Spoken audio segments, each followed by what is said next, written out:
Good morning, dear beloved community. Merry Christmas. I also want to share that I invite, honor, and respect however you observe this day, this holiday, this opportunity to be present and reflect, to give and to receive. I am videoing in from Overton Park in Memphis, Tennessee. Last night I was going to make it a travel night. It was very windy and the van wasn't very stable. So I was hoping to travel to somewhere more still. And the plan was to enter into Mississippi, but I was finding some reservation around that, and also being so close to what for me is home in Louisiana, almost wanting to redirect, kind of go to what I know, towards what feels good. And I will go there. I will go there very soon. But traveling with the eye of the Dhamma and this gift of deep looking and transformation and healing, doing the work that needs to be done, the work that the great aspiration is about, um, the work of unbinding the ties that bind us. Greed, hatred, and delusion really is all that needs to be said, right? I mean, that's at the root of all things. And traveling with the eye of the Dhamma, constantly reflecting that within the self that needs to be broken down, the greed, the hatred, and the delusion that is still there and present within me. Um, but the main thing on this journey is seeing, hearing. When you can see with the eye of the Dhamma, you can see all of its parts and all of its things without being carried away by the suffering. And as I received the many gifts and the fruits and the Sangha and the community of traveling through the great state of Tennessee, it's been very profound. And I'm very grateful, particularly to the Sanghas that reached out to me and invited me to come and share about this journey. There was something deep in those sharings, and there was a lot that was unsaid, but there was a lot that was also shared, and a lot of work that had been done, and a lot of work that still needs to be done.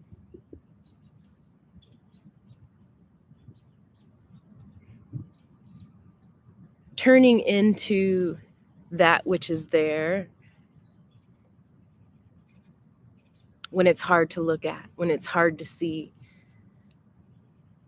is part of this great work if we have the capacity to turn there, to go into the bowels and the depths of our suffering, because in that is the great joy, the great ability to be truly present, to truly lay down the notion of a self, the notion of our ideas, and the notions of our views and our attachments. To understand the self is a journey that requires one to have a great capacity to see and to listen and to be patient, to have the endurance of Kanti, patient endurance, a tolerance to go deep and to look into these particular things. As I'm driving through our country, in a lot of our communities that are sometimes overlooked, I'm not even going to say that it's overlooked because it's normalized. Um, it's become so normal that it's not even overlooked. It's just the way that our society, our structures, our own greed, hatred, and delusion has allowed it to become. And that's where we can do the work. You know, we can't make those huge changes other than by being peace in oneself and peace in the world. So Today being Christmas Day, and I'm an early riser, so I'm in downtown Memphis, and there's so many people on the streets early morning at 5 a.m. and just doing their daily thing. And there's a lot of us at home waking up to our tree and opening our gifts and however we honor or celebrate this holiday. But we're all here. We're all here. Well, this hesitance that I was feeling, I wasn't sure if I was ready after traveling through Tennessee to go into Mississippi. And then a great joy and a great gratitude that I'm able to travel through the Deep South without a green book, without being welcomed by night riders. And at that time, what the media was calling hoodlums or ambushes by law enforcement or citizens of the community. But I'm able to travel into the bowels of our country, into the depths of our country, where a lot of our current day sufferings are rooted in political and hatred violence that's still present, still amongst us. And then I turn inward to uproot those same bonds that tie, to understand them, to destruct them, to be free of them, to be liberated of them, to have a great peace, especially as I walk into certain communities, all faiths, all ethnics, all,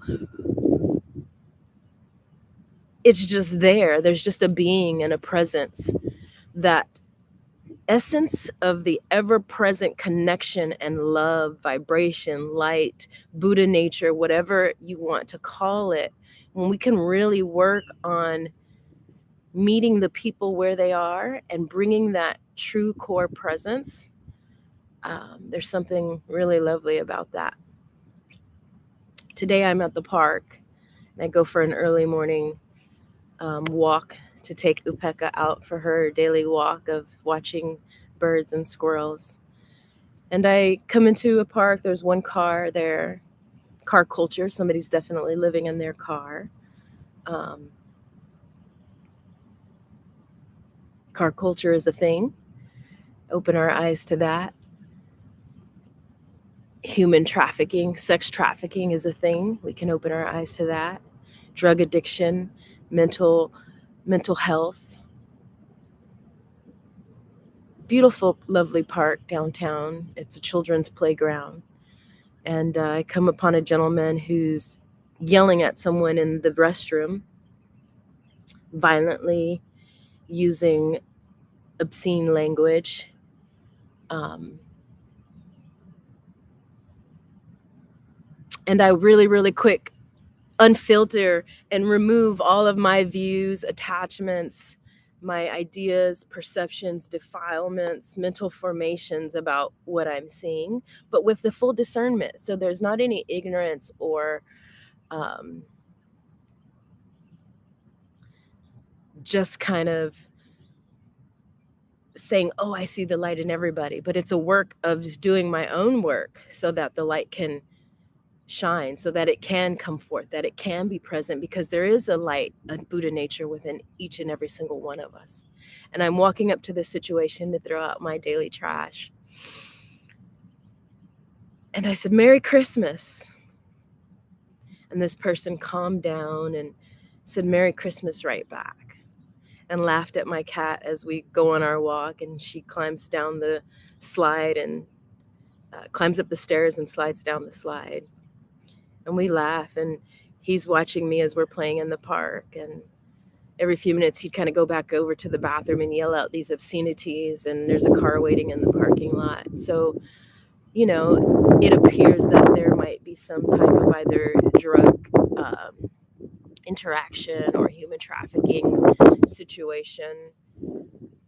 So just a discernment of my awareness and my surroundings and my judgments and my views and the fear that can arise, or the idea that this is a defiled place, or maybe I shouldn't be here, or just how do I meet people where they are and be present, um, and be the embodiment of what we all wish to return in our communities, in our nation, in our country, in our state.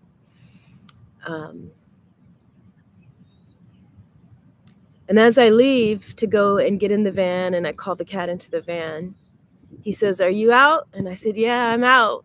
And he said, "May you and your cat have a blessed Merry Christmas." And I said, "Same to you. May you and all of those that you come across and that you meet have a wonderful day, and the rest of our days as well." And I get in the car and I back up, and as we do in community, I give that hunk on the way out, bump, bump, and he's sitting on the bench. And he looks up with this bright smile of love. And he goes and blows me a kiss.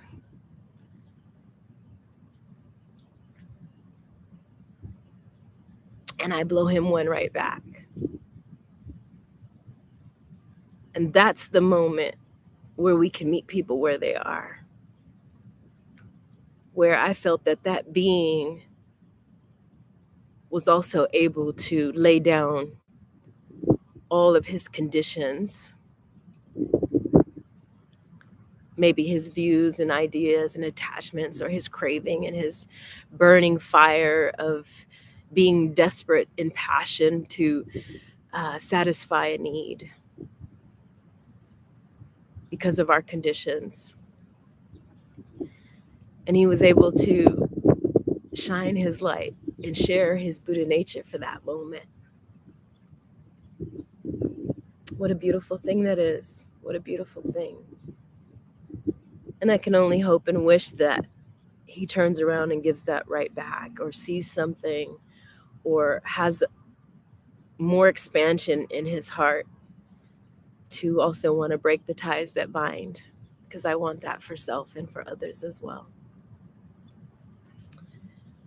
So today I'm going to continue to embark into Mississippi, and I'm full of gratitude for those that have come before, all of my teachers,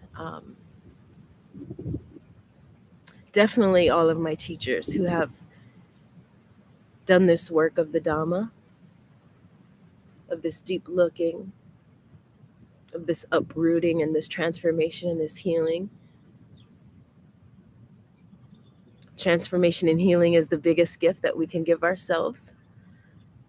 Deep looking into that so that we can transform and heal the suffering.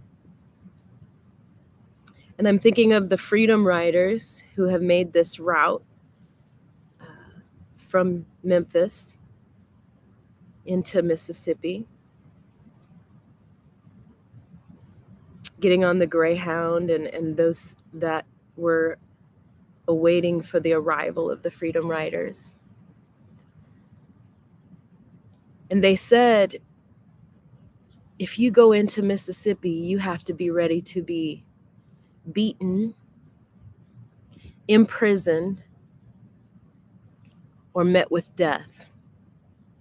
And you were only allowed to be a volunteer on this bus ride into Mississippi if you were ready to receive those three things. And if not, they invited you to stay home and support the cause from home.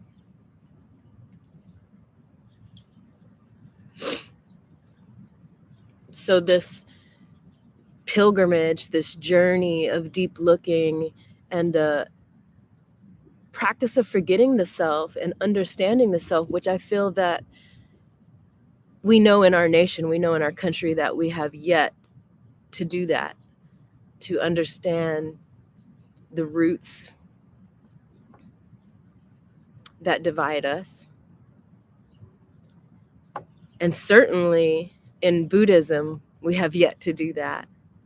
We have yet to pay our reparations, to see all things. It's like a turning away, or we use this idea of the self of we're laying that down, to turn away from that because we're into the cessation of suffering, right? But we fail to understand what is there, to see what is there, to come to the fullness of that measure for all beings, to do all of our work. So I've been to Mississippi before, and I've walked in dried up beds of the Mississippi River, and I've heard the cries of the ancestors, of all of our ancestors. I've heard the cries and the suffering of all of our ancestors. And I really want us to listen to that part, because that's the part that we all need to do, not just my ancestors, for all of our ancestors. We need to go on that journey. We need to go on that ride. We need to go on that pilgrimage. We need to embark on that voyage, whether voluntarily or involuntarily. And we need to have the Sangha and the community and the capacity and the teachers and the wisdom that will help us to do that deep looking and that transformation and that healing. So with all gratitude, today I will cross the state line and enter into Mississippi in a new way with the eye of the Dhamma, a freedom ride, a sort of liberation for self and for others. And I will visit many historical work that has been done in the civil rights movement.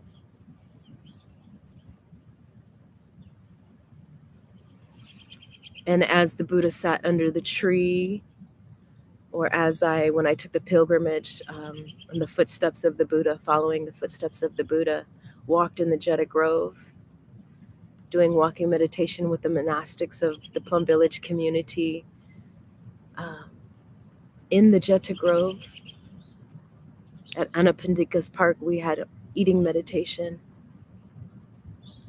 I'm going to do the same on this journey in our community, in our great state of Mississippi, and all of the resilience and the healing and the transformation that has been done.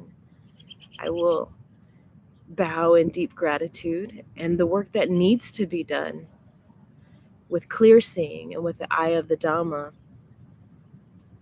I will do that work within myself, for self and others. And now, just here sharing this, I'm looking forward to embarking on this journey, which was the later part of the freedom ride, right before the evacuation to New Orleans. So I think I'll go into Mississippi doing walking meditation. I'm going to enter into silence too. This is also a gift that I'm giving myself after this sharing.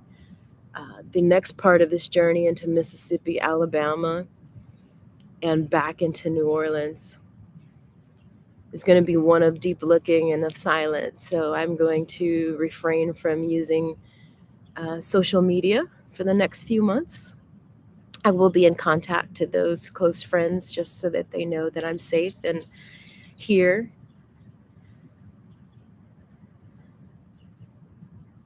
Yeah, but I'm taking this journey for a deeper liberation, a deeper freedom, for embarking deeper in my Dhamma practice. And I'm just really grateful. I'm grateful to the Buddha. I'm grateful to the teachings of the Buddha. And I'm grateful for all of those that have come before, including those that embarked into a journey, a pilgrimage that could have certainly brought them being beaten, imprisoned, or death, so that I could make this journey as a Black Buddhist queer nunk into Mississippi.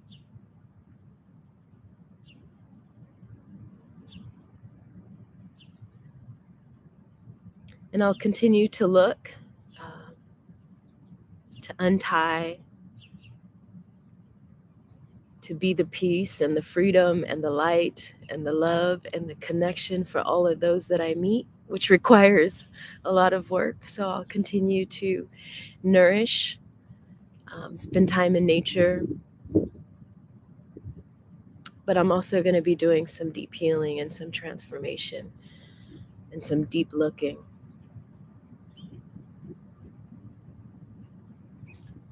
I'm grateful to have the capacity and the great gift of community and Sangha and your support. This is all done by the power of community and beloved Sangha, beyond Buddhist Sangha, the Mahasangha, the Sangha of our nation, the beloved community, honestly. I've received so much support, and I'm able to continue this path and this journey because of you.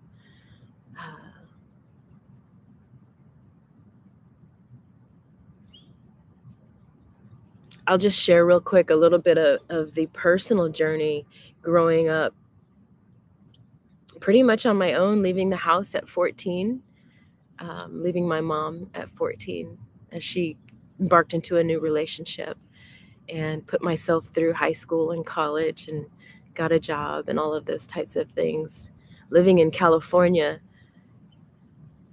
lots of required living in California, pretty much anywhere in our nation at this time, just to keep up. A lot is required of us to be successful, to come out of the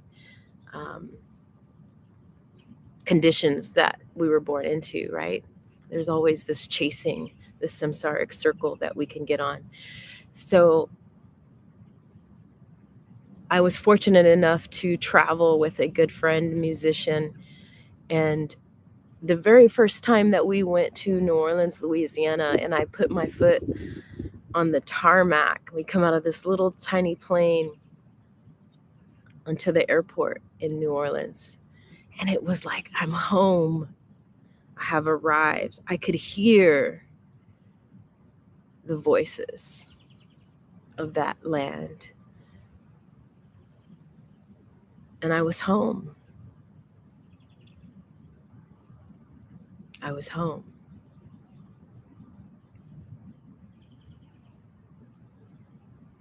And so later, much later, I returned to New Orleans, Louisiana after Katrina, and there was great building that needed to be done. And I was able to ride on the joy and the spirit of community of those in the lower Ninth Ward, on the West Bank, outside of the French Quarter. And at that time, the Saints were doing really well. And it doesn't matter if they are or not. Hudat is always going to uplift the community of New Orleans. And the second line parades and the music, the food, the culture, and the love of community that was there, and the joy in the eyes of, in the midst of great suffering and despair after a storm, was something powerful, and was something beautiful. And who thought that I would have ended up living in Louisiana in the South? I also had the opportunity to travel to many other places in the state, into the bayou, and to meet all walks of life. And it was something for this LA girl to see that we were still so divided. We were still very black and white as a country. And that's all of us. Please know that that is the construct that our society and our country has put us in.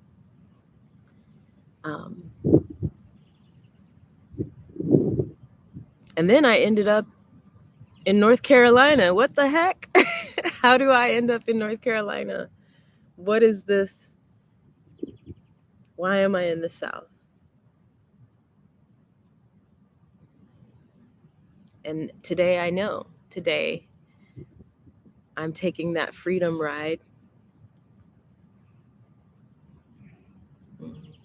And I'm doing the pilgrimage and the journey and the work that needs to be done for self and for all of us. Because again, I feel that that's something that we haven't done, we haven't looked at. We need to do this so that we can overcome and release these ties that bind and have a deeper eye of the Dhamma and a deeper understanding of how our attachment to views, our attachment to the self, has continued to keep that burning fire alive, and also that divide, that inability for us to meet these wonderful teachings that the Buddha, that Christ has given us, right? So they're there for us to see and to embark into compassion and loving kindness. But until we've done that great work, we can't come to the fullness of that measure. And I've done that on the meditation cushion. I've done that up into the mountain. I've done that. I've done that great work. I think many of us meditators who have come across that journey, especially as BIPOC practitioners, we have been there and we've taken that ride. So this is a sort of doing that. And I'll be traveling into Mississippi today, going into the Delta, Alabama, Birmingham, Jackson. And then I will make my way to New Orleans. And then hopefully Florida and Georgia. And we'll see. May the aspiration continue. May the journey continue. May the pilgrimage continue. Whatever embarks ahead of me, I am embracing with all true presence and meeting the people where they are along the way. Loving, being the love, being the peace, uprooting, tearing down, removing views and attachments within the self so that I can continue to be present for all, not just those that come to the Dhamma or come to our centers or come to our churches or our synagogues or our prayer circles or our yoga circles or our light sharings, but for even those in the park whom we might think are up to no good or unwholesome. Because it's very necessary. It's very necessary in this time in our country. Yeah. So that will be the gift that I give for self and others today that we observe as Christmas Day. This to everyone, every being, every community, regardless of this. That is the work. That is the work. So just gratitude to you and to those before, to those now, and to those after. Thank you for allowing me to share and to meet the people where they are, to continue on this freedom ride of liberation and deep looking and understanding.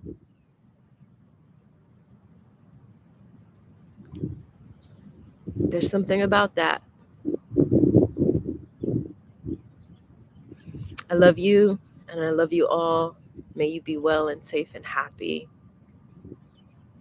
And may we continue on the journey of deep looking and transformation and healing. Let that be the gift to ourselves. I love you, Sister Clear Grace, the traveling nunc, bowing out. Be with me as I travel on this journey deeper into the bowels of our nation. SCG, bowing out.